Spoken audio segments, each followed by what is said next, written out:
నిజం అబద్ధం వినడానికి పదాలు సింపుల్ గా ఉన్నా ఒక పదాన్ని పాటిస్తే జీవితం హాయిగా ఉంటుంది. మరో పదాన్ని అనుసరిస్తే లైఫ్ లాంగ్ చిక్కులే. ఇంత చిన్న లాజిక్ ను ఆయన ఎలా మిస్ అయ్యారు? అందుకే ఒక అబద్ధాన్ని కప్పిపుచ్చేందుకు 100 అబద్ధాలు ఆడతారు అంటారు. మాజీ సీఎంగా జగన్ రెడ్డి చేస్తుంది ఇదేనేమో. ఎందుకంటే తన జమానాలో జరిగిన అన్ని విషయాలపై ఇప్పుడు ఆయన చెప్తున్నవన్నీ అబద్ధాలే అని తేలాయి. ఇప్పటికీ ప్రూవ్ అవుతూనే ఉన్నాయి. తండ్రి తరపున చిన్నాన్నైన వైఎస్ వివేక హార్ట్ అటాక్ తో మరణించారని చెప్పారు. అది అబద్ధమని తేలింది. తిరుమల శ్రీవారి ప్రసాదం లడ్డూలో కల్తీ నెయ్యి కలవలేదు అనే నిజాన్ని చెప్పడం లేదు అంటే అది అబద్ధమే.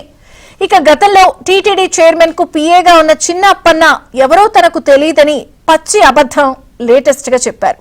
ఇక పరకామణి కేసు సంగతి సరే. అబద్ధాలాడితే ఏమవుతుందో మన పెద్దవాళ్లు ఒకటి చెప్తూ ఉండేవారు. అఫ్ కోర్స్ మీకు ఈ పాటికే అర్థమై ఉంటుంది. YV Subba Reddy PA, YV Subba Reddy PA, YV Subba Reddy PA అని పేరు. ఆయన పేరు ఏం పేరు? అప్పన్న. అసలు ఇది అప్పన్న ఎవడు పిఏ స్వామి అని చెప్పి నాకే అర్థం కాదు. అడిగిన నేను విపిఆర్ పిఏ. విపిఆర్ ఎవడు? Telugu Desam party MP. అబద్ధానికి చొక్కా ప్యాంటు తొడిగితే ఎలా ఉంటుందంటే పులివెందుల పులకేసి జగన్ రెడ్డిలా ఉంటారని టక్కున చెప్పొచ్చు.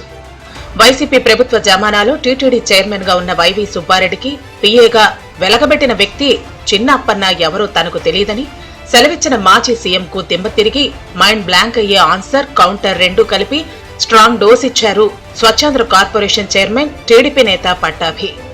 అక్టోబర్ 10, 2019 విడుదల చేసినటువంటి జీవో నంబర్ 2234. ఏంటి జీవో?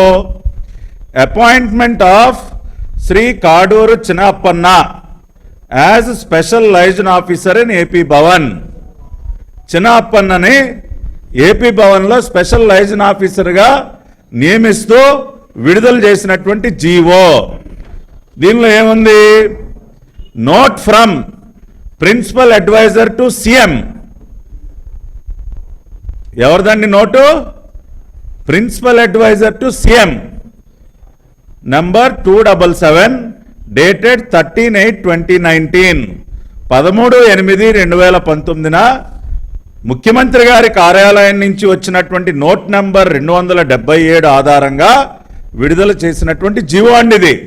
చిన్నప్పన్న ఎవరో తనకు తెలియదని జగన్ రెడ్డి ఎంత కాన్ఫిడెంట్ గా అబద్ధం చెప్పాడో ఇప్పుడు అర్థమైందా? 2019లో ముఖ్యమంత్రిగా ఉన్నప్పుడే ఆయన కార్యాలయం నుంచి వచ్చిన రికమెండేషన్ మేరకు ఢిల్లీలోని ఏపీ భవన్ లో స్పెషల్ ఆఫీసర్ గా నియమించారని, ఇందుకు ఓ జీవో ఇచ్చిన విషయాన్ని కూడా చూపడంతో అవాక్కవడం అందరి వంతు అయింది. సరిగ్గా 24 గంటల క్రితం చిన్నప్పన్న ఎవరో తనకు తెలియదని పచ్చబద్దాలు మాట్లాడిన జగన్ రెడ్డి సదరు చిన్నప్పన్నకు ప్రమోషన్ ఇచ్చి అదనపు వస్తువులు కల్పించిన జీవోను బహిర్గతం చేయటంతో ఇప్పుడు జగన్ రెడ్డికి పచ్చి వెలక్కాయ గొంతులో పడ్డట్లు అయింది. అంటే చిన్న అప్పన్నని ఆంధ్ర ఏపీ భవన్ లో నియమించినటువంటి వ్యక్తి ఎవరు? ఆనాటి ముఖ్యమంత్రి జగన్ రెడ్డి. కానీ నిన్నేం మాట్లాడుతూ ఉన్నాడు? ఎవరి చిన్నప్పన్న అని ఈయన ఎవరిని అడిగాడంట. వాళ్ళు ఏదో చెప్పారంట. అసలు అపాయింట్ చేసిందే నువ్వు కదా జగన్ రెడ్డి. నువ్వే అపాయింట్ చేసి ఏమి అరగనట్టు ఏంటి డ్రామాలు ఆడుతా ఉన్నావు? నిన్న నీకెవడో తెలీదా చిన్నప్పన్న? ఈ మధ్యన విన్నావా ఆయన పేరు?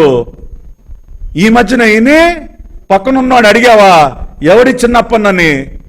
మరి ఇదేంటాయా? ఈ జీవో ఏంటాయా? ఇక ఇప్పుడు ఒక చిన్న కథ తెలుసుకుందాం.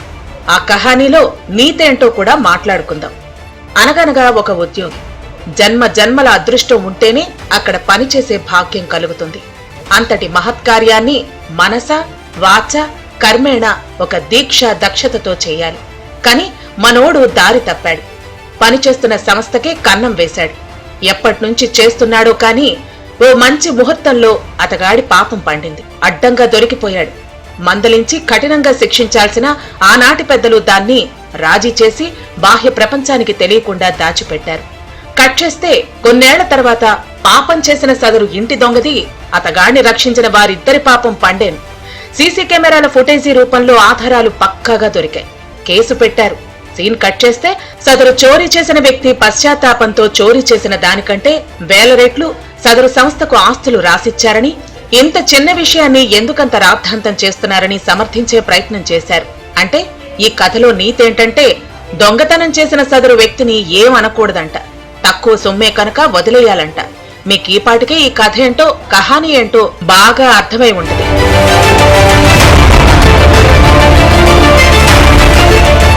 అవును, మీరు అనుకుంటున్నది, మీరు ఊహిస్తున్నది కరెక్టే. టీటీడీలో పనిచేసిన ఒక ఇంటి దొంగ రవికుమార్ గురించే. అతగాడికి మద్దతిచ్చేలా మాట్లాడిన పాత ముఖ్యమంత్రి జగన్ రెడ్డి కూసిన కూతల గురించే. తిరుమల ఆలయంలోని పరకామణిలో జరిగిన చోరీపై ఎగతాళి చేసేలా మాట్లాడిన పులివెందుల ఎమ్మెల్యే జగన్మోహన్ రెడ్డి చర్చి విషయంలో ఇలాగే వ్యవహరిస్తారా అన్న ప్రశ్నలు వస్తున్నాయి. జగన్ రెడ్డి హయాంలో దేవదేవుణ్ణి రాజకీయంగా వాడుకున్నారని 2019 నుంచి 2024 మధ్య తిరుమలలో జరిగిన కల్తీ నెయ్యి వ్యవహారం, పరకామణి చోరీపై ఎలాంటి చర్చకైనా సిద్ధమని పులివెందుల పులకేశీకి సవాల్ విసిరారు TTD board member Bhanuprakash Reddy. 72,000 దొంగ దగ్గర 50 కోట్ల రూపాయల డబ్బు ఏ విధంగా వచ్చిందో ప్రశ్నించాల్సిన అవసరం లేదా? ఇది వెంకటేశ్వర దగ్గర జరిగింది కాబట్టి ఇలా ఉన్నావు. యేసు దగ్గర జరుగుంటే కూడా ఇదే రియాక్షన్ ఇచ్చి ఉంటావు నువ్వు.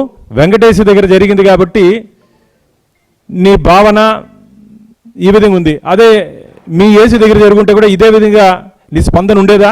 కోట్లాది మంది హిందువుల మనోభావాలు దెబ్బతినే విధంగా, బాధపడే విధంగా, గాయపడే విధంగా జగన్మోహన్ రెడ్డి గారు వ్యవహరించారు. నేను మొదటి నుంచి చెప్తున్నా, ఒక హిందూ వ్యతిరేక ప్రభుత్వం 2019 నుంచి 2024 వరకు ఆంధ్రప్రదేశ్లో రాజ్యం వెళ్ళిందనే దానికి నిదర్శనం జగన్మోహన్ రెడ్డి గారి మాటలు. నేను ఈ మధ్య చెప్తూ ఉన్నా మీకు, తిరుమల తిరుపతి దేవస్థానంలో ఉన్నతాధికారుల నుంచి తాడేపల్లి ప్యాలెస్లో ఉన్నతాధికారులు, రాజకీయ ప్రముఖుల వరకు పరకామణిలో హస్తం ఉంది అని నిన్న జగన్మోహన్ రెడ్డి గారి ప్రెస్ మీట్తో అది మాకైతే అర్థమైపోయింది. ప్రభుత్వ అధినేతగా పనిచేసిన వ్యక్తి తప్పు చేసిన వారిని శిక్షించమని చెప్పాలి కానీ దొంగతనం చేసి తిరిగి ఇచ్చేస్తే కేసెందుకు అని చెప్పటం భావ్యమా అని కూటమి నేతలు నిలదీస్తున్నారు. జగన్ రెడ్డి అహంకారంతో మాట్లాడితే ఏ దేవుడు క్షమించడన్న విషయాన్ని గుర్తుంచుకోవాలని హితవు పలికారు. హిందువుల మనోభావాలు దెబ్బతీసేలా మాట్లాడినందుకు పులివెందుల ఎమ్మెల్యే ప్రజలకు క్షమాపణ చెప్పాల్సిందేనని డిమాండ్ చేస్తున్నారు టీడీపీ ఎమ్మెల్యేలు. ప్రజలు కానుకల రూపంలో భగవంతుడికి ఇచ్చినటువంటి డబ్బుల్ని చోరీ చేస్తే అదేదో చిన్న విషయంలాగా, అంటే పవిత్రంగా భావించేటువంటి మత విశ్వాసాన్ని దాన్ని కించపరిచే విధంగా ఈరోజు జగన్మోహన్ రెడ్డి గారు మాట్లాడడం చాలా తప్పు. ఇది ప్రజలు ఖచ్చితంగా చూస్తూ మిమ్మల్ని క్షమించాలని కూడా తెలియజేస్తుంది. తెలుగు ప్రజలు ఎవరు కూడా క్షమించరండి. అలాగే వెంకటేశ్వర స్వామి డబ్బులు తీసుకున్నవాడు ఎవరు కూడా నాకు తెలిసి బ్రతికి బట్టకట్టలే. చులకనగా మాట్లాడిన వాడు కూడా తగు శాస్తి మాత్రం జరుగుతుందని చెప్పి సందర్భంగా తెలియజేస్తున్నారు. జగన్ దృష్టిలో లక్షల కోట్లు దోచేస్తేనే దొంగతనమా? 72,000 చోరీ చేస్తే అది దొంగతనం కాదా?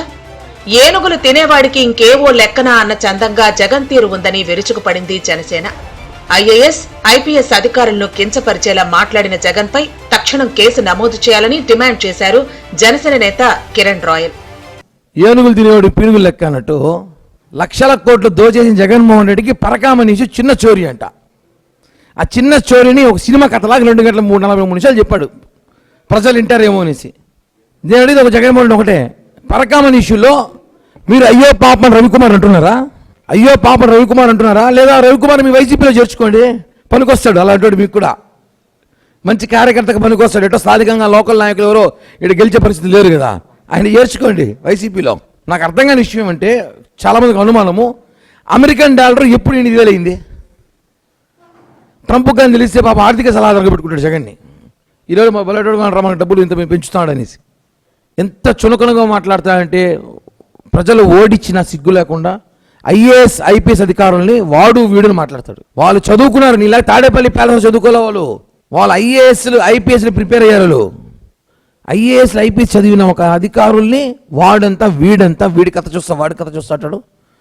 మేము ఒకటే కోరుతాం జనసేన పార్టీ తరపున ఐఏఎస్ ఐపీఎస్ అధికారుల్ని, దయచేసి మీరు ఈ విషయం సీరియస్గా తీసుకొని జగన్ మీద కేసు నమోదు చేయండి.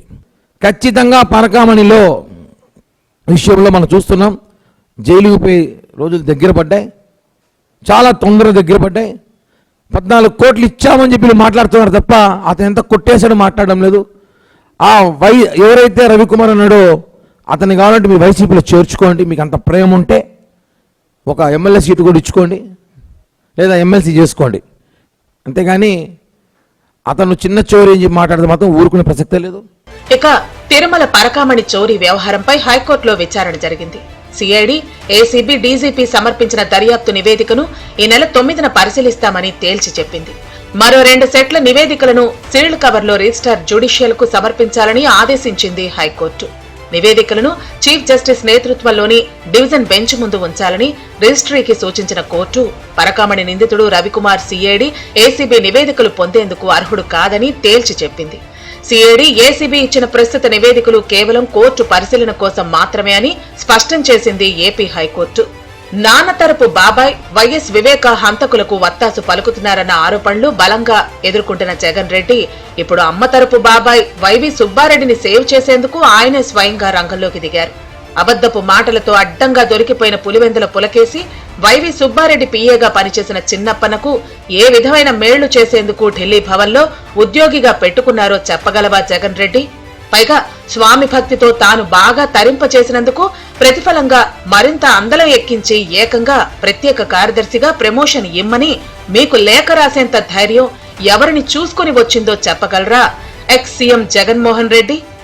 5 ఏళ్లు ఏపీని సర్వభ్రష్టత్వం పట్టించి నీ తలతిక్క విధానాలతో రాష్ట్రాన్ని 20 నుంచి 25 ఏళ్లు వెనక్కు తీసుకెళ్లి ఇప్పుడు నీ రాజకీయ పబ్బం గడుపుకోవటం కోసం అలవోకగా ఈ అబద్ధాలు ఆడటమేంటి జగన్ రెడ్డి అని నిలదీస్తున్నారు విషయం తెలిసి రగిలిపోతున్న ఏపీ జనం.